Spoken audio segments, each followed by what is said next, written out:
Lára Einarsdóttir, velkomin. Takk. Lára, þið gerðu aldeilis góða ferð í Garðabæinn í síðustu umferð og gerðu lítið fyrir og skelltu Íslandsmeistarunum. Ertu komin niður á jörðina? Já, ég er alveg komin niður á jörðina eftir þetta. En þetta var ljúft. Já, þetta var alveg rosaljúfur sigur. KR næstu andstæðingarnir komu hérna í heimsókn á morgun. Hvernig leggst þetta verkefni í ykkur? Bara mjög vel.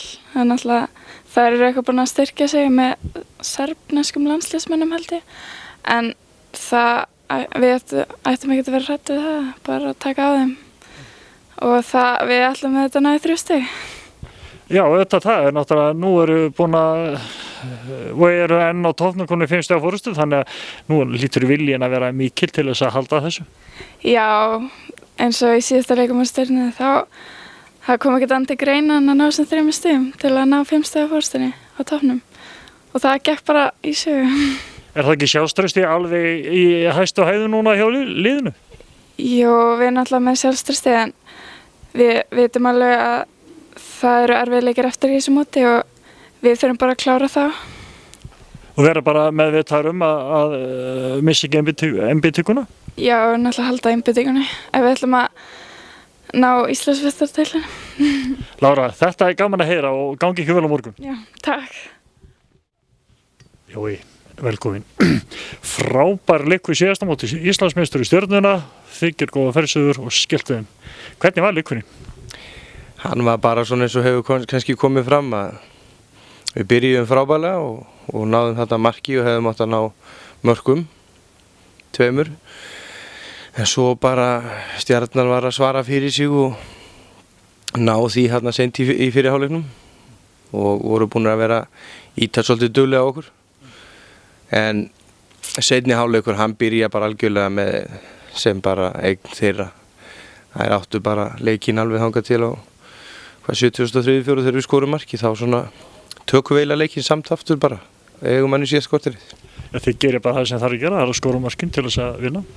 Já, það var frábær barátta í stelpunum og liðið sýndi svakalega karakter og þetta er eiginlega svona einn mesti vinnu eða svona baráttu sigur sem ég hef bara reynilega séð sko, því að andstæðingurinn er alveg ofboðslega sterkur. Jú, svo náttúrulega er stórleikur á morgun. Við verðum eiginlega bara að gera ráð fyrir því. KR-ingar koma hérna norður og þær voru að styrkja sig með þeim leikmennum, þannig við megum búast í að það veri þeir viðtökum mótspyrnu. Það verður rosalega erfitt og mögulega sko með því erfiðara sem við höfum gert lengi jafnvel þó og meiri sem við tökum Stjörnuna með því að við erum að fá lið í heimsókn sem bara má ekki tapa. Það eru bara að berjast fyrir lífið sín í deildinu og eins og segir, búin að styrkja sig og eru bara virkilega sko með bakið upp í vegg og það er ekki gott að mæta svo liðsliði, það er alveg á hreinu. En á sama tíma þá er kannski komið smá græðgi í stelpurnar okkar núna. Nú er 5 stiga fórusta og við komum inn í seinni fyrir það, þannig að það er kannski komin græðgi í stelpurnar.